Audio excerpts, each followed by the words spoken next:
آج جناب 9 تاریخ ہے, 26 نومبر کا واقعہ ہے, آج 9 دسمبر ہے, اور اتنے دنوں کے بعد بھی آج تک کوئی ایف آئی آر کی درخواست پاکستان تحریک انصاف نے ابھی تک جمع نہیں کروائی. سی سی ٹی وی فوٹیج کو محفوظ کرنے کی درخواست پاکستان تحریک انصاف نے ابھی تک جمع نہیں کروائی. پاکستان تحریک انصاف کے جتنے لوگ لاپتہ ہوئے ہیں, لاپتہ افراد کے حوالے سے کوئی ایک بھی پٹیشن پاکستان تحریک انصاف نے ابھی تک کسی عدالت میں جمع نہیں کروائی. کوئی ایک قانونی رستہ ابھی تک پاکستان تحریک انصاف نے اختیار نہیں کیا. حالانکہ بہت سارے لوگ رابطہ کر کے کہہ رہے ہیں ہم کریں گے, لیکن کر نہیں رہے. اور جو پولیٹیکل کمیٹی سے مجھے انفارمیشن ملی ہے, میں نے 4-5 لوگوں سے بات کی تو انہوں نے مجھے آف دی ریکارڈ بتایا, انہوں نے کہا جی ہم اپنی قیادت سے جب بات کرتے ہیں اس بارے میں, انہیں جب بار بار یہ پوچھتے ہیں کہ آپ یہ کیوں نہیں کر رہے, تو وہ یہ ہمیں جواب دیتے ہیں کہ کر لیتے ہیں, دیکھ لیتے ہیں, لیکن ان کے ایٹیچیوڈ سے ہمیں ایسا لگتا ہے کہ وہ یہ کرنے میں ولنگ نہیں ہے. جو پاکستان تحریک انصاف کی باہر قیادت موجود ہے وہ شاید اس رستے پہ چلنا نہیں چاہتے کہ جو شہداء ہیں ان کو انصاف دلوایا جائے یا اس میں قانونی رستہ اختیار کیا جائے. اب جو چیئرمین ہے بیرسٹر گوہر, انہوں نے ایک سٹیٹمنٹ دیا, یہ بہت امپورٹنٹ ہے. انہوں نے یہ کہا کہ ڈی چوک سے لاپتہ 200 افراد کی فہرست ہماری تیار ہو گئی ہے, جبکہ عمر ایوب صاحب نے یہ کہا کہ 200 افراد سے زیادہ ہیں. دیکھیں پہلا جو سٹیٹمنٹ آیا تھا وہ سینکڑوں لوگوں کا تھا, لیکن اس کے بعد پھر شیر افضل مروت صاحب نے کہا کہ 107 کے قریب لوگ کنفرم ہو چکے ہیں. پھر بعد میں بتایا گیا 140 کے قریب لوگ جو ہیں وہ کنفرم ہو چکے ہیں, وہ لاپتہ, ان کا کوئی پتہ نہیں چل رہا. پھر پتہ چلتا ہے کہ ان کی تعداد بڑھتے بڑھتے اب بیرسٹر گور کہہ رہی ہے کہ جیسے جیسے تحقیقات کر رہے ہیں ہم, اب یہ 200 کے قریب ہے. عمر ایوب 200 سے زیادہ کا کلیم کر رہے ہیں. انہوں نے کہا یہ رپورٹ ہم عمران خان کو دیں گے. میڈیا نمائندوں سے بات کرتے ہوئے بیرسٹر گور نے کہا کہ پی ٹی آئی نے ڈی چوک احتجاج کے دوران 200 مسنگ پرسنز کی فہرست تیار کر لی ہے, جس پر پی ٹی آئی اپنا کام کر رہی ہے. یہ معاملہ ہر فورم پر ہم اٹھائیں گے اور اس کی رپورٹ عمران خان صاحب کو دیں گے. اچھا, یہ اب بیرسٹر گور صاحب نے بہت کلیئرلی بتا دیا 200 افراد کا, لیکن ان کے نام ابھی تک سامنے نہیں آئے, نہ ان کے علاقوں کے نام, نہ ان کی وابستگی, ان کے نام کیا ہے, ولدیت کیا ہے, ایڈریس کیا ہے, قومیت کیا ہے, اور یہ کس طرح اغوا ہوا, کس کے قافلے کے ساتھ آیا. یہ تفصیلات ساری آنی چاہیے. اور ہیبیس کی پٹیشن جو ہیں جو عدالت کے اندر ہوتی ہیں جب کوئی آدمی لاپتہ ہو جائے, مثال کے طور پہ اللہ نہ کرے اگر بیرسٹر گور لاپتہ ہو جائیں تو ان کا بیٹا 2 گھنٹے کے اندر کر دے گا جا کے ہیبیس کی پٹیشن. ہفتے والا دن ہوگا پھر بھی چلا جائے گا عدالت میں, جا کے کاغذ جمع کروائے گا کہ میرے والد کو اغوا کر لیا گیا ہے, لہذا جبری گمشدگی ہو گئی ہے, آپ ان کو برآمد کروائیں. یہ جائیں گے اور جا کے عدالت کے اندر یہ کیس کر دیں گے. سب کے معاملات میں یہی ہوتا ہے, میرے معاملے میں بھی یہی ہوا تھا, لیکن یہ کیونکہ کارکن پاکستان تحریک انصاف کے غریب شہری ہیں, اب یہ لاپتہ ہوئے ہیں, تو اس بارے میں پاکستان تحریک انصاف کو آواز اٹھانی چاہیے اور ہیبیس کی پٹیشنز کرنی چاہیے. مجھے کچھ پولیس والوں نے رابطہ کیا اور انہوں نے بڑا کیٹیگوریکلی کہا, انہوں نے کہا جی پی ٹی آئی اپنا کیس خراب کر رہی ہے عمران صاحب. لیکن پولیس بھی تو قانون جانتی ہے نا. میں وکلاء سے بات کرتا ہوں, میری ادر صدیق صاحب سے بات ہوئی, جو ہمارے کورٹ رپورٹر ہیں ان سے بات ہوئی, صدیق جان سے بات ہوئی, باقی دوستوں سے بات ہوئی, پھر اس طرح کچھ اور وکلاء ہیں جن کا پالیٹکس میں اتنا کوئی نہیں ہے انٹرسٹ, ان سے میری بات ہوئی. تو ان سب کا یہ کہنا ہے کہ پاکستان تحریک انصاف اپنا کیس ایسا لگتا ہے خراب کر رہی ہے. اب پولیس والے مجھے یہ کہہ رہے ہیں کہ یہ کیوں نہیں کر رہے ہیں, ابھی تک ان کو ایف آئی آر کی درخواست دے دینی چاہیے تھی. اور میں نے کہا جی آپ نے ایف آئی آر دینی نہیں. اب وہ جو بیچارے پولیس والے ہیں وہ اپنا نام نہیں بتانا چاہتے, لیکن وہ یہ کہتے ہیں کہ عمران بھائی ایف آئی آر کی درخواست قانونی نقطہ نظر سے آ جانی چاہیے, ہم ایف آئی آر دیں یا نہ دیں, یہ وہاں پہ آئیں اور اپنی ایف آئی آر کی ایک درخواست دیں اور ہم سے رسید لے کر جائیں کہ انہوں نے اپنی درخواست دے دی تھی, اس تاریخ کو دے دی تھی. یہ جتنا ڈیلے کرتے جا رہے ہیں یہ اپنے کیس کو قانونی نقطہ نظر سے کمزور کرتے چلے جا رہے ہیں. اس کے بعد یہ سوال اٹھایا جائے گا کہ موقع جو واردات ہے جس جگہ پہ یہ سب کچھ ہوا ہے وہ تو بالکل صاف ہو گیا, اس کو تو کھلے ہوئے 2 ہفتے ہو گئے, تو اب کیا تحقیقات ہوں گی. لہذا یہ اپنے کیس کو بہت تیزی سے خراب کر رہے ہیں. یہ ایون پولیس والے آف دی ریکارڈ اب یہ کہنا شروع ہو گئے ہیں. ایک اور چیز ہے ناظرین, عادل بزئی, اس کے بارے میں جو ہے وہ نواز شریف صاحب نے کوشش کی اس کو ڈی سیٹ کر دیا جائے, کیونکہ عادل بزئی کے مطابق وہ جیتا تھا عمران خان صاحب کے ووٹ لے کر, اس کو زبردستی شامل کر دیا گیا پی ایم ایل این کے اندر. انہوں نے کہا جی ووٹ ڈالو آئینی ترمیم کے حق میں, اس نے نہیں ڈالا, اور پھر اس کا گھر بھی توڑ دیا, اس کے پلازے بھی توڑ دیے, اس کا سارا کاروبار تباہ کر دیا, اس کی ہر چیز کو برباد کر دیا. لیکن وہ آدمی وہ ایسا نرکا بچہ, اس نے کہا نہیں میں نہیں کرتا ہوں, میں نے عمران خان کے نام کا ووٹ لیا ہے, میں اس کا سودا نہیں کروں گا. اور اس کے پیچھے عادل بزئی کا جو والد ہے اس کا بڑا کردار ہے.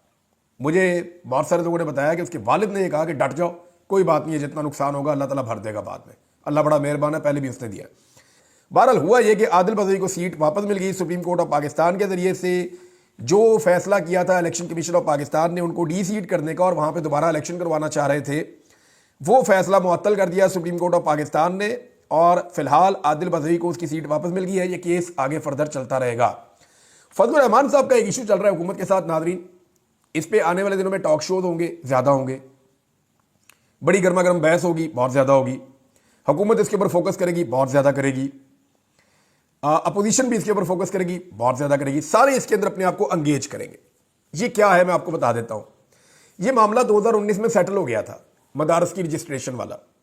ابھی جان بوجھ کر اس گڑے مردے کو اکھاڑا گیا کہ کچھ نہ کچھ ایسا کیا جائے کہ 26 نومبر کو جو کچھ بھی ڈی چوک میں سانحہ ہوا اس سے توجہ ہٹانے کے لیے ایک نئی ایکٹیویٹی پاکستان میں جنریٹ کی جائے۔ اس ایکٹیویٹی کے لیے ایک مرتبہ پھر مولانا فضل الرحمان صاحب کی خدمات حاصل کی گئی ہیں، ایسا لگتا ہے۔ دیکھیں، فضل الرحمان صاحب کے ساتھ ایک زیادتی بھی ہو رہی ہے۔ فضل الرحمان صاحب کو چھیڑا گیا، فضل الرحمان صاحب پھر میدان میں آ گئے ہیں، اور ہمیشہ فضل الرحمان صاحب نے سسٹم کو ریسکیو کیا۔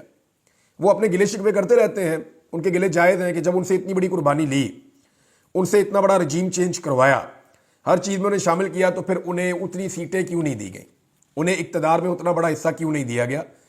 ان کا یہ شکوہ جائز ہے، لیکن پھر بھی مولانا فضل الرحمان صاحب سسٹم کے بینیفیشری ہیں اور سسٹم میں اپنے آپ کو کمفرٹیبل فیل کرتے ہیں۔ سٹیٹس کو جو ہے، فضل الرحمان صاحب ایکچولی خود سٹیٹس کو ہیں، وہ اس کو پسند کرتے ہیں۔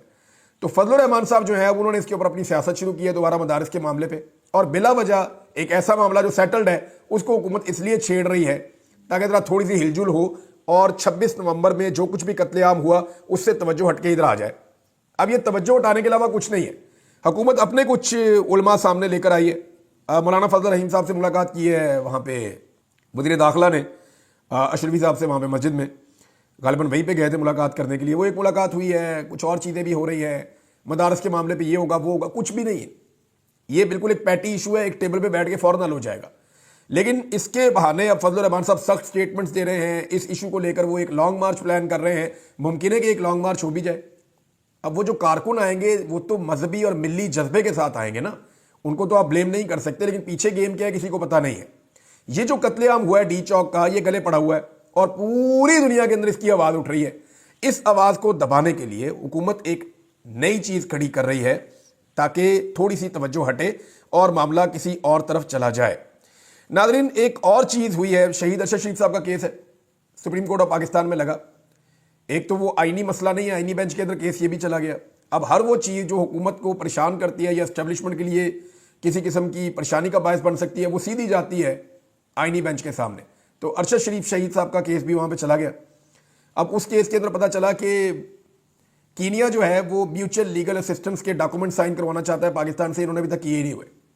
تو عدالت جب اس بارے میں استفسار ہوا تو پتہ چلا جی اب کل کر دیں گے، تو پھر کینیا کے ساتھ مل کر کوئی جوائنٹ کام آگے بڑھے گا۔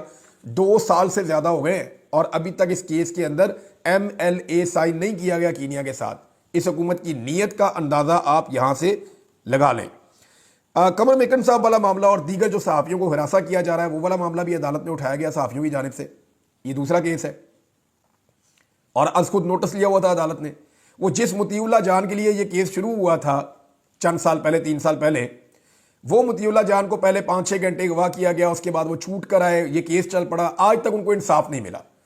اچھا، انصاف ملنا تو دور کی بات ہے، وہ مطیع اللہ جان دوبارہ اغوا ہو گئے، دوبارہ انہیں جبری طور پہ لاپتہ کر دیا گیا، پھر وہ بازیاب بھی ہو گئے اور ابھی تک پچھلے والے کیس کا انصاف نہیں ملا۔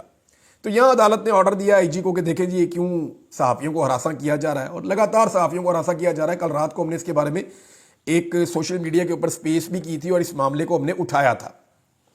ایک چیز اور ہے ناظرین، علیمہ خان صاحبہ نے ایک شکوہ کیا ہے اور یہ بڑا جائز شکوہ ہے ان کا، اور انہوں نے کہا جی کہ عمران خان صاحب نے کہا تھا کہ محسن نقوی اور شہباز شریف کے خلاف FIR کروائی جائے، لیکن ابھی تک یہ FIR نہیں کروائی گئی ہے۔ یہ بہت امپورٹنٹ ہے ناظرین۔ دیکھیں، میں بار بار یہ بات کر رہا ہوں اور یہ کرتا رہوں گا میں، اس لیے کہ مجھے یہ بات کرتے رہنی ہے۔ وہ جو لوگ آئے تھے وہ میرے پاکستانی ہیں اور وہ پاکستان کے لیے نکلے تھے، وہ اس لیے نکلے تھے کہ انہیں لگتا تھا کہ ان کا لیڈر ان حالات سے انہیں نکالے گا، اور وہ وہاں پہ آئے، وہ وہاں پہ شہید کر دیے گئے۔ ابھی تک جو انہیں لے کر آنے والے تھے انہوں نے نہ FIR کروائی، نہ کوئی پٹیشن ڈالی، نہ کسی عدالت میں گئے، نہ ہی CCTV فوٹیج کو محفوظ بنانے کی کوشش کی گئی ہے۔ ایک خبر اور ناظرین، اور یہ بڑی انٹرسٹنگ ہے، یہ میں آپ کو جب خبر سناؤں گا نا تو آپ حیران ہو جائیں گے، اور یہ قیامت کی نشانی ہے۔ یعنی آپ شہباز شریف صاحب کا، مریم نواز کا اور آصف علی زرداری صاحب کا سٹیٹمنٹ سننے والے ہیں، اور یہ سٹیٹمنٹ کسی اور چیز پر نہیں ہے۔ یہ سٹیٹمنٹ کرپشن کے خلاف ہے. آیا نا مزہ, جھٹکا لگا ہوگا آپ کو. یہ سنیں ذرا آپ. شہباز شریف, جو لوگ طاقت کا غلط استعمال کرتے ہیں اور عوام کی محنت سے کمائی گئی آمدنی لوٹتے ہیں, انہیں اپنے اعمال کے نتائج کا سامنا کرنا پڑتا ہے. حکومت اکیلے کرپشن سے نہیں لڑ سکتی. پاکستانیوں آؤ مل کر کھڑے ہوں. جناب یہ شہباز شریف صاحب کا سٹیٹمنٹ ہے کرپشن کے بارے میں. آپ کو سن کے تھوڑی سی حیرت ہوئی ہوگی. اب شہباز شریف صاحب کا ذرا ایک اور سٹیٹمنٹ ہے, وہ بھی کرپشن کے بارے میں سنیں, اور پھر ذرا زرداری صاحب کا سنیں. زرداری صاحب کہتے ہیں کرپشن کے خلاف عالمی دن پر کہ معاشرے سے کرپشن کی عادت ختم کرنے کے لیے کوششیں جاری رکھنا ہوں گی. یہ جناب آپ کو کہہ دیا زرداری صاحب نے, کرپشن کے خلاف ان کا سٹیٹمنٹ آیا. اب مریم نواز کا سٹیٹمنٹ آنے سے پہلے ایک دفعہ شہباز شریف کا ایک اور سٹیٹمنٹ ہے. نوجوان نسل کرپشن کے خاتمے اور شفاف نظام کے قیام میں کلیدی کردار ادا کر سکتی ہے. بدعنوانی عوام کو مساوی مواقع اور منصفانہ حکمرانی کے فوائد سے محروم رکھتی ہے. یہ شہباز شریف صاحب کا جناب پیغام ہے. اب ذرا آپ مریم نواز کا پیغام سن لیں. کرپشن صرف اخلاقی زوال نہیں ہے, قومی ترقی کا قاتل بھی ہے. ہماری منزل بدعنوانی سے پاک خوشحال پاکستان ہے. یہ مریم نواز کا سٹیٹمنٹ آ گیا. اب ذرا ان تینوں کے کارنامے آپ چیک کریں. آصف علی زرداری صاحب کو تو ساری دنیا جانتی ہے کہ کرپشن کے خلاف ان کے کیا جذبات ہیں اور ان کے بارے میں لوگ کیا سمجھتے ہیں. عالمی اخبارات میں انٹرنیشنل لیول کی خبریں ان کے بارے میں چھپ چکی ہیں. اور حال ہی میں جو ہے وہ بہت سارا ٹی ٹی اسکینڈل آپ کو یاد ہے نا. آپ کو یہ بھی یاد ہوگا کہ ایان علی ماڈل, پھر آپ کو یہ بھی یاد ہوگا کہ بہت سارے جعلی اکاؤنٹ, فالودے والے کا اکاؤنٹ, ریڈی والے کا اکاؤنٹ, وہ بہت ساری چیزیں آپ کو یاد ہے نا. بس یہ آپ اتنا یاد رکھیں تھے. شہباز شریف صاحب وہ آدمی ہیں کہ ان کے چپڑاسیوں کے اکاؤنٹوں کے اندر سے اربوں روپے نکل رہے تھے, اور مقصود چپڑاسی جو ہے وہ دبئی میں پراسرار طور پہ فوت بھی ہو گیا. یہ بھی آج تک کبھی کسی کو اس کا جواب نہیں ہے کسی کے پاس. تو شہباز شریف صاحب کا اپنا ٹی ٹی اسکینڈل آپ وہ بھی آپ ذہن میں رکھیں. اور مریم نواز کرپشن کے خلاف بات کر رہی ہیں. آپ اندازہ کیجئے یہ وہ خاتون ہے جنہوں نے کہا میری برطانیہ تو کیا پاکستان میں بھی کوئی پراپرٹی نہیں ہے, میں تو بڑی بے بس ہوں, میرے پاس تو کچھ بھی نہیں ہے. اور بعد میں بتایا جی میں تو اس کی بینیفیشری آنر ہوں. پھر جعلی کیلیبری فونٹ اپنی کرپشن چھپانے کے لیے انہوں نے اس کے اندر ایک لیٹر لکھ کے بھی ڈال دیا. تو یہ کرپشن سے لتھڑے ہوئے لوگ کرپشن کے خلاف لیکچر دے رہے ہیں. یعنی یہ کبھی آپ نے سوچا تھا؟ اس سے بڑا مذاق اور اس سے بڑا لطیفہ ہو نہیں سکتا. بہرحال مریم نواز پہنچی ہیں جی وہاں پہ چین میں. مجھے سمجھ نہیں آ رہی ان کے دورے کا مقصد کیا ہے. ایک وزیر اعلیٰ کو چین کیوں جانا ہے؟ ایک وزیر اعلیٰ کو چین کیوں جانا ہے؟ نہ وہ کوئی خارجہ پالیسی بنا سکتے ہیں ان کے ساتھ, نہ وہ کوئی اور چیز کر سکتے ہیں. ہاں یہ دیکھ سکتے ہیں کہ اپنے صوبے کے لیے کوئی سامان خریدنا ہو تو اپنے بجٹ میں کوئی پیسہ وہاں شفٹ کر کے وہاں سے کوئی سامان لانا ہو, سودے بازی کرنی ہو تو وہ ٹھیک ہے. اب مریم نواز جب پہنچی تو جناب انہوں نے لگا دیا ٹویٹر پہ تصویریں کہ بڑا استقبال ہو گیا مریم نواز کا. تو وہ غور سے جب وہ تصویریں ساری دیکھیں تو پتہ چلا کہ مریم نواز صاحبہ کو پھول بھی اپنوں نے پیش کیے, اور وہاں جو لوگ استقبال کرنے آئے ہوئے تھے ان میں زیادہ لوگ وہی تھے جو پاکستانی وہاں پہ موجود تھے. ان کو لایا گیا, ان سے استقبال کروایا گیا, کیونکہ چائنیز جو ہے انہوں نے زیادہ منہ نہیں لگایا. اور وہ جو ایک چائنیز ہے جس کو بار بار کہہ رہے ہیں کہ وہ ان کی رولنگ پارٹی کا کوئی عہدے دار ہے, یعنی کسی پارٹی کا کوئی عہدے دار ہے, ان نون سا آدمی ہے, اس کو گوگل کر کر کے ہم تھک گئے, وہ پتہ نہیں چل رہا بندہ کون ہے. اس کی شکل کو ہر اینگل سے ڈال کے دیکھا, پتہ نہیں چلتا بندہ کون ہے. یعنی ایک ان نون آدمی, ایسا لگتا ہے چائنا نے بدلہ لیا ان سے, اور ایک ایسا بندہ بھیجا انہوں نے کہا ڈھونڈتے رہ جاؤ گے تمہیں نہیں پتہ چلے گا یہ کون ہے. اور حتیٰ کہ پاکستان ٹیلی ویژن کے اوپر جو چلا انہوں نے بھی اس کا نام نہیں بتا پائے. وہ بھی یہ بتا رہے ہیں کہ یہ ہے کوئی بندہ, لیکن کوئی بڑا بندہ ہے جس نے مریم نواز کا استقبال کیا, اور چھوٹا سا آدمی ہے. اور وہ ایسا لگ رہا تھا کہ جیسے کوئی کامیڈی شو چل رہا ہے.